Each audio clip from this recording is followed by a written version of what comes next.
আসসালামু আলাইকুম। এখন আমের সিজন, তো দেখো আম দিয়ে কত কি রেসিপি তৈরি হয়। এখানে আম দিয়ে আমের ফিরনি বানিয়ে দেখাবো। এই ফিরনি এক বাটি খেলে আর এক বাটি খাবার ইচ্ছা অবশ্যই হবে। এখানে মাপ করে ছোট গ্লাসের 1 গ্লাস চিনি, 1 কাপের একটু কম গোবিন্দভোগ চাল, একটা পাকা আম নিয়েছি, গরুর দুধ নিয়েছি, আর এই ফিরনির টেস্ট বাড়ানোর জন্য আমুল দুধ গুলে নিয়েছি। দুটো মিলিয়ে 750 গ্রামের মতো দুধ নিয়েছি। তোমরা চাইলে পুরোটাই গরুর দুধ দিয়ে তৈরি করতে পারো। কিছু ড্রাই ফ্রুট নিয়েছি। চাল 1 ঘন্টা ভিজিয়ে রেখেছিলাম, তারপর পানি দিয়ে মিক্সি জারের মধ্যে পেস্ট করে নিয়েছি। দুধ গ্যাসের মধ্যে ফোটানোর জন্য বসিয়ে দিয়েছি।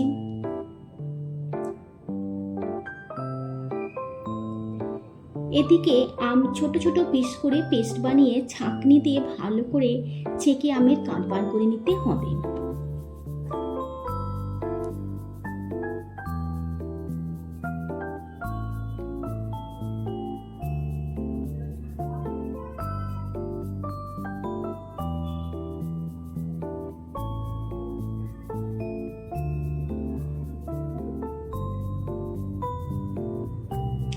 দুধ টকবক করে ফুটে গিয়েছে। এখন এর মধ্যে 1 চিমটে নুন দিলাম আর 2টো এলাচ দিলাম। দুধ মিডিয়াম ফ্লেমে 10 মিনিটের জন্য ফুটিয়ে নেব।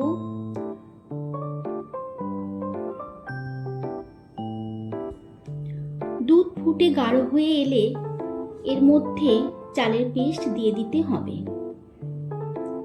চালের পেস্ট দেবার সঙ্গে সঙ্গে নাড়াচাড়া করতে হবে, তা না হলে দুধের মধ্যে চালের দলা পাকিয়ে যেতে পারে। সেই কারণে অনবরত কিছুক্ষণ দুধ নাড়াচাড়া করতে হবে।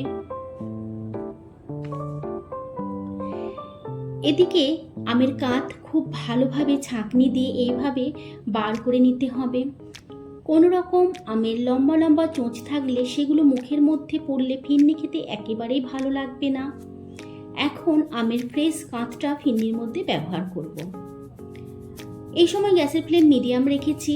দুধ ফুটছে, মাঝে মাঝে নাড়াচাড়া করতে হবে। কড়ার চারপাশ থেকে ভালো করে ঘুরিয়ে ঘুরিয়ে নেড়ে দিতে হবে।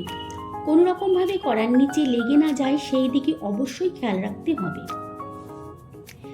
ড্রাই ফ্রুটগুলো ছোট ছোট করে কুচি করে নিয়েছি। ছোট ছোট পিস খাবার সময় মুখের মধ্যে পড়লে খেতে খুব ভালো লাগে। দুধ ফুটে যখন ঘন হয়ে যাবে সেই সময় ড্রাই ফ্রুটগুলো দিয়ে দিলাম। দুধ ফোটা দেখেই বুঝতে পারছো কতটা ঘন হয়ে এসেছে। এই সময় আমের কাঁট দিয়ে দিতে হবে। আমের কাঁট দেবার সঙ্গে সঙ্গে খুব ভালো করে নাড়াচাড়া করতে হবে। এই সময় গ্যাসের ফ্লেম মিডিয়াম রাখতে হবে। আম খুব ভালো করে দুধের সাথে মিশিয়ে নিতে হবে। কোনো জায়গায় আম দলা পাকিয়ে গেলে সেইগুলো ভালো করে দুধের সাথে মিশিয়ে নিতে হবে।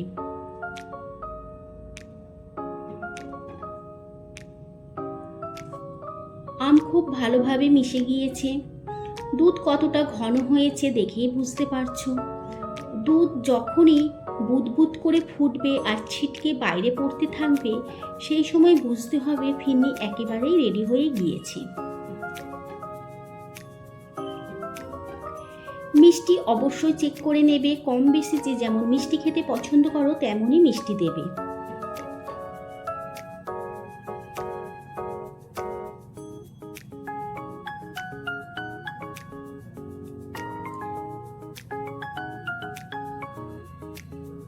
খুব সুন্দরভাবে সবকিছু সেট হয়ে গিয়েছে।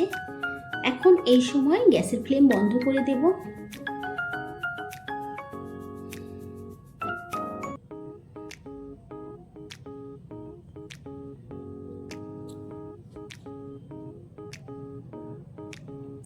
এখন ছোট ছোট শোলার বাটিতে ফিরনিগুলো তুলে নেব, তাহলে ফ্রিজের মধ্যে রাখতে সুবিধা হবে। খুব সুন্দর কালার হয়েছে, দেখেই তো বুঝতে পারছো। ফিরনিগুলো আরো সুন্দর দেখতে লাগার জন্য উপর থেকে ড্রাই ফ্রুট সাজিয়ে দিলাম।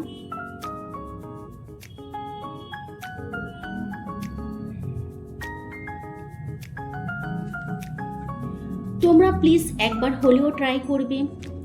এই রেসিপি যদি ভালো লেগে থাকে ভিডিওটি লাইক ও শেয়ার করবে।